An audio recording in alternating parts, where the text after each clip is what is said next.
မအလုပ်စလုပ်တာကတော့2005ခုနှစ်မှာစလုပ်ပါတယ် pharmacy manager and microbiologist နဲ့စလုပ်တယ်အဲ့တော့အခုပန်းလိုက်ဆေးရုံကဆိုလို့ရှိရင်မေလ29ရက်နေ့မှာ20ပြည့်ခဲ့ပေါ့နော်ဆိုတော့ပန်းလိုက်ဆေးရုံ20ပြည့်တဲ့အတူမှလည်းပန်းလိုက်ဆေးရုံမှာဒီအလုပ်လုပ်ကင်လာတာအခုဆိုရင်20ကျော်တဲ့ချိန်ကိုရောက်လာပြီပေါ့နော်အဲ့တော့အဲ့လိုဖြတ်တန်းရင်းနဲ့အမားတို့ဒီလောက်ကင်ခဲ့တဲ့20ကာလအတွင်းမှာပေါ့နော်အမားအတွက်အတွေ့အကြုံတွေလည်းအများကြီးရပါတယ်ဘာဖြစ်လဲဆိုတော့စလုပ်တဲ့အချိန်မှာတည်းကပန်းလိုက်ဆေးရုံက hospital information system လို့ခေါ်တဲ့ system နဲ့စပြီးတော့မှအလုပ်လုပ်တာဖြစ်တဲ့အတွက်ကြောင့်အမားတို့အတွက်အစိမ်းသက်ပါဒါတွေကိုအမားတို့ system တွေကိုတစ်ခါမှမကြုံဘူးပါဘူးအဲ့လိုစလုပ်တဲ့အချိန်မှာတော်တော်အခက်အခဲတွေအများကြီးနဲ့အမားတို့ဒီလုပ်ခဲ့ရတယ်ဒါပေမဲ့လည်းဒီအခက်အခဲတွေက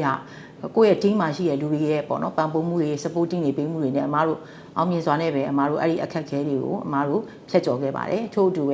ပန်းလိုက်ဆေးရုံစတည်တဲ့အချိန်မှာလည်း international standard နဲ့အမားတို့အလုပ်လုပ်ကင်ကြရတဲ့အတွက်ကြောင့်မလို့ပေါ့နော်အခက်အခဲတွေကကိုယ့်ရဲ့အခက်အခဲလည်းရှိသလိုကိုယ့်ရဲ့လုပ်ဖော်ကိုင်ဘက်တွေလည်းစပြီးတော့လုပ်တဲ့အချိန်မှာဒီအခက်အခဲတွေကိုအများကြီးဖြတ်ကျော်ခဲ့ကြတယ်ပေါ့နော်ဒါပေမဲ့လည်း team approach နဲ့ပဲသွားကြတာဖြစ်တဲ့အတွက်ကြောင့်အဲ့ဒီအခက်အခဲတွေဒီဖြတ်ကျော်လာခဲ့တယ်ဒါကြောင့်မို့လို့အခုဆိုရင်20အမဒီမှာလုပ်တာဖြစ်နေပေမဲ့လည်းပေါ့နော်ကိုယ်စိတ်ထဲမှာ20ဒီရှိသွားပြီလားလို့တောင်အဲ့လိုမျိုးထင်ရတယ်ပေါ့နော်ကိုလုပ်ခဲ့တဲ့ဟာလေးကနောက်ကျောင်းကိုပြန်ကြည့်လိုက်မယ်ဆိုလို့ရှိရင်အများကြီးကိုယ်တွေအတွေ့အကြုံတွေနဲ့အခက်အခဲတွေကိုအများကြီးဘလောက်ကြော်ဖြတ်ခဲ့တယ်ဆိုတာကိုမှတ်မိရတယ်ပေါ့နော်ဆိုတော့အဲ့ဒီအတွက်ကြောင့်မို့လို့အမအခုဆိုလို့ရှိရင်လည်းကိုကဘယ်ပန်းလိုက်ဆေးရုံမှာစလုပ်တဲ့အချိန်ကစပြီးတော့ပေါ့နော်အမအနေနဲ့ကဒီဆေးရုံဒီကိုယ့်ရဲ့ ownership လို့သတ်မှတ်ပါတယ်ဒီဆေးရုံကိုပိုင်တဲ့ပုံစံမျိုးနဲ့ပဲကိုခံစားပြီးတော့ပေါ့နော်စရရအကုန်လုပ်ခဲ့တယ်ကိုဒီ team တွေနဲ့လည်းကိုအမြဲတမ်းပေါ့နော်အလုပ်လုပ်ခဲ့တယ်ပေါ့နော်ဆိုတဲ့အတွက်ကြောင့်နောက်ပိုင်းလည်းအမပန်းလိုက်ဆေးရုံမှာဆက်လုပ်မယ်ဆိုလို့ရှိရင်လည်းအမဒီခံစားချက်နဲ့ပဲအမဆက်လုပ်သွားမှာဖြစ်ပါတယ်ထို့အတူပဲပေါ့နော်ပန်းလိုက်ဆေးရုံကိုအမတို့စလုပ်ကြတဲ့ကလည်းပန်းလိုက်ဆေးရုံမှာက vision တွေထားတယ်ဆိုတဲ့အတွက်ကြောင့်မို့လို့ဒီမှာအလုပ်လုပ်တဲ့လူတွေအကုန်လုံးอ่ะဆိုလို့ရှိရင်တူညီတဲ့ပေါ့နော် purpose တူညီတဲ့ vision တူညီတဲ့ value တွေနဲ့အမားတို့လုပ်ကင်ကြတဲ့အတွက်ကြောင့်မို့လို့ပေါ့နော်ဒီပန်းလိုက်ဆေးရုံရဲ့ culture လေးကိုယ်တိုင်၌ကမိသားစုဆန်တဲ့ culture လေးဖြစ်တယ်ဒါကြောင့်မို့လို့ကိုယ့်အချင်းချင်းမှာအခက်အခဲတွေရှိခဲ့လို့ရှိရင်အားလုံးကတယောက်နဲ့တယောက်ပေါ့နော်ဒီခက်ခဲလေးကိုပံ့ပိုးကြတယ်ကူညီကြတယ်နဲ့ပဲဒီလိုနဲ့ပဲဖြတ်တန်းလာခဲ့ကြတယ်အရာရာတိုင်းကိုလည်းနောက်ကျောင်းကိုပြန်ကြည့်လိုက်မယ်ဆိုလို့ရှိရင်အဲ့ဒီအခက်အခဲတွေအကုန်လုံးဟာစလုပ်တုန်းကတော့အရန်အခက်အခဲရှိရလို့ထင်ရပေမဲ့လည်းဒါပေမဲ့လည်းအဲ့ဒါတွေကိုကျော်လွှားခဲ့တယ်ဒါကြောင့်မလို့ပဲအမားတို့ပန်းလိုက်ဆေးရုံအနေနဲ့ဆိုလို့ရှိရင်လည်း2008ခုနှစ်မှာဆိုလို့ရှိရင်အမားတို့ ISO ပထမဆုံးရတယ်ပေါ့နော်ဒါလေး environmental management system ဆိုလဲ ISO ကိုအမားတို့ရခဲ့တယ်ထို့အတူပဲအမားတို့ဟာ JCI ကိုလည်းအမားတို့ပထမဆုံးရခဲ့တယ်ဆိုတဲ့အတွက်ကြောင့်ဒီ team ကြီးရဲ့ဒီပန်းလိုက်ဆေးရုံမှာရှိနေတဲ့ကိုနဲ့အလုပ်တူလုပ်တဲ့လူတွေရောပေါ့နော်ဒီ board of director တွေရောနော် CEO ရောအကုန်လုံးကအမားတို့ကိုပံ့ပိုးတယ်နော် guidance တွေပေးတယ်အဲ့လိုမျိုးတွေနဲ့ပဲအမားတို့လုပ်ခဲ့ကြတဲ့အတွက်ကြောင့်မလို့ဒီအခုပန်းလိုက်ဆေးရုံဒီ20ကာလကိုရောက်လာတယ်ပေါ့နော်ဆိုတော့အမပန်းလိုက်ဆေးရုံအနေနဲ့ဒီကိုလုပ်ခဲ့တာကိုအများကြီးလဲကိုလုပ်ခဲ့ရဆိုတာကိုယ့်ရဲ့ team တွေပေါ့အကုန်လုံးဒီဆေးရုံမှာရှိတဲ့လူတွေအကုန်လုံးလုပ်ခဲ့တာကိုပြောမယ်ဆိုရင်ဒီတနားရီတောင်မကအောင်เนาะပြောလို့ရပါတယ်သို့တော်လည်းပဲအမအနေနဲ့အခုပြောချင်တာကတော့ပန်းလိုက်ဆေးရုံဒီ20မှဒီပေါ့เนาะနှစ်ပေါင်းမြောက်များစွာပန်းလိုက်ဆေးရုံကြီးအတွန်းရှည်မဲ့ရက်တီမဲ့ပေါ့ပြည်သူတွေရဲ့ကျန်းမာရေးစောင့်ရှောက်မှုတွေကိုအကောင်းဆုံးအမားတို့ဒီဆောင်ရွက်နိုင်အောင်လို့အမားတို့တွေလှုပ်ဆောင်ကြမယ်လို့ဆိုတာကိုအမားတို့အမကmanagement team ရဲ့ကိုစားရောအမနဲ့လုပ်ဖို့ကံပတ်တီအားလုံးရဲ့ကိုစားအမအနေနဲ့ဒီဟာကိုယုံကြည်ပါတယ်အမတို့အားလုံးကဒီပြည်သူတွေရဲ့ကျန်းမာရေးဆောင်ရှောက်မှုကိုပေးဖို့အတွက်ရည်ရွယ်ပါတယ်ပေါ့နော်ထို့အတူပဲပန်းလိုက်ဆေးရုံမှာလှုပ်ကြတဲ့လုပ်ဖို့ကံပတ်တီအားလုံးကလည်းပေါ့နော်ဒီပန်းလိုက်ဆေးရုံမှာအခုရှိနေတဲ့မိသားစု culture လေးကိုအားလုံးပေါ့နော်ဒီ culture လေးအတိုင်းပဲဆက်လက်ဆက်သွားမယ်ထို့အတူပဲအမတို့ရဲ့နောင်သားတွေအကုန်လုံးကလည်းဒီ culture လေးကိုဆက်လက်ထိန်းသိမ်းသွားကြမယ်ဆိုလို့ရှိရင်ပေါ့နော်ပန်းလိုက်ဆေးရုံဒီအောင်မြင်ဖို့ရဲ့ရက်တည်နိုင်ဖို့ပေါ့နော်တကယ်ဒီ international standard ရှိရဲ့ hospital ဖြစ်ရက်တည်နိုင်ဖို့ဟာမခဲရင်ပါဘူးအားလုံးဒီတိုင်းပဲဆက်လက်သွားကြမှာဖြစ်ပါတယ်အဲ့တော့ပန်းလိုက်ဆေးရုံ20မှဒီနှစ်ပေါင်းမြောက်များစွာရက်တည်နိုင်ပါစေအောင်မြင်ပါစေလို့ဆုတောင်းပေးပါတယ်အမပန်းလိုက်ကို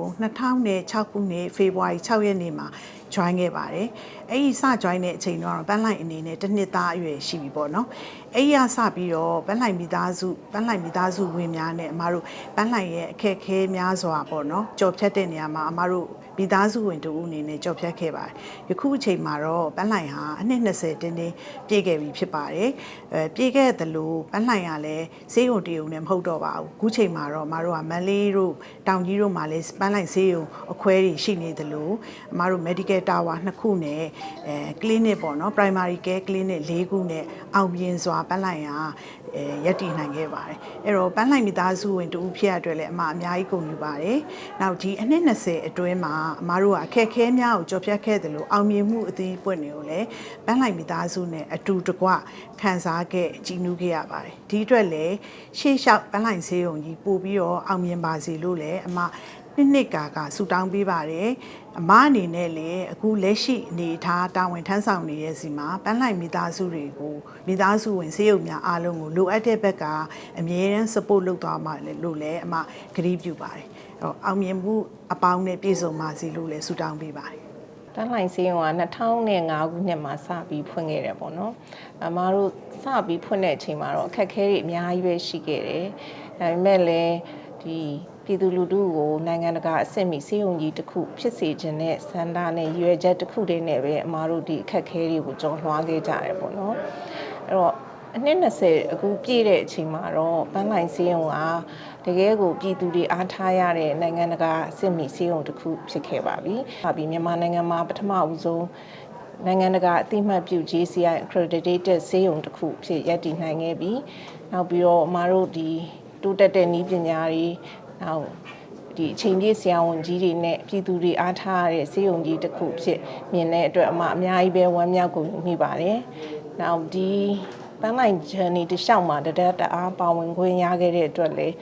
ဂုဏ်ယူမိပါတယ်။ပန်းလိုက်ဆေးရုံကြီးဒီထက်မကအောင်မြင်ပါစေနဲ့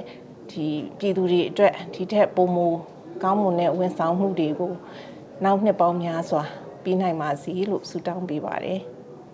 အမားတို့ကတော့ပန်းလိုက်ဆေးရုံမှာအလုပ်လုပ်တာနှစ်20ပြည့်ပါပြီဒီနှစ်20အတွင်းမှာလည်းအခက်အခဲတွေကိုကြော်လွှားခဲ့ပါဒီအခက်အခဲတွေကိုလည်းတင်းဝမ်းရှိနဲ့အတူတူဖြေရှင်းခဲ့ကြပါတယ်ဒါလည်းမကပန်းလိုက်ဆေးရုံကြီးတက်ခိုင်ရကစီလို့ဆူတောင်းပေးပါတယ်ပန်းလိုက်ဆေးရုံမှာကျမတို့2ယောက်ရဲ့လုပ်သက်လုပ်ငန်းလုပ်သက်က22နှစ်ကျော်ကြာပါပြီဒီပန်းလိုက်ဆေးရုံရဲ့ construction ကာလတွေကတာဝန်ထမ်းဆောင်နေတာဖြစ်ပါတယ်ဒီတာဝန်ထမ်းဆောင်နေတဲ့ကာလအတွင်းမှာသဘာဝဘေးအန္တရာယ် COVID-19 အခက်အခဲမျိုးစုံရင်ဆိုင်ရပါ financial crisis လည်းအများကြီးရင်ဆိုင်ရပါတယ်ကျမတို့ treasury အနေနဲ့ဒီ financial crisis တွေကိုပြေလည်စွာကျော်လွှားနိုင်ခဲ့ပါတယ်အခက်အခဲတွေကြုံတိုင်းမှာကျမတို့ရဲ့ management team ရဲ့ဦးဆောင်မှုဖြင့်အစစရမှာအဆင်ပြေအောင်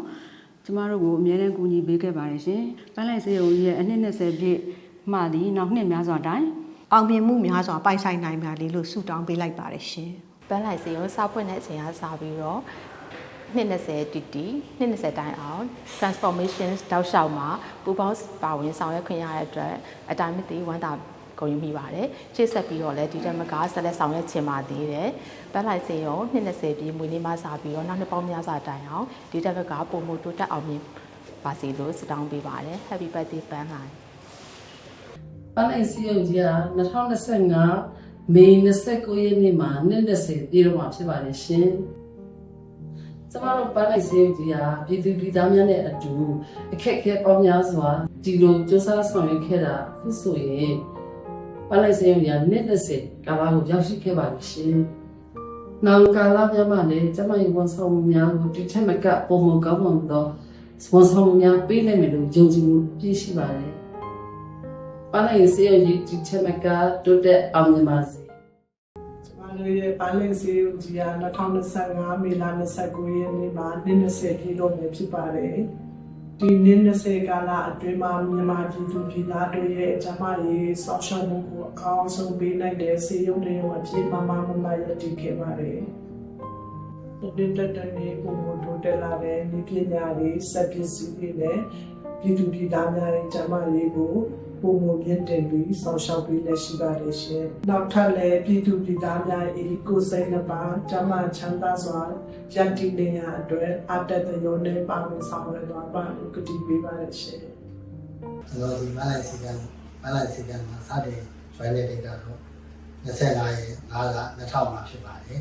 ။ကျွန်တော်တာဝန်ထမ်းဆောင်ကျွန်တော်တာဝန်ယူထားတဲ့အစိပ်ပိုင်းကတော့ housekeeping supervisor ဖြစ်နေတာဝန်ထမ်းဆောင်နေပါတယ်။ဒါမဲ့မေလ29ရက်နေ့မှာကြားရောက်တဲ့ပန်းလိုက်စီကိုဒီ20ပြည့်မှာဒီနောက်နှစ်ပေါင်းများစွာတိုင်းကျမရဲ့ဝန်ဆောင်မှုများကိုစားတဲ့တဲ့ကိုပြီးနိုင်ပါပြီတော့ဆုမွန်တောင်းလိုက်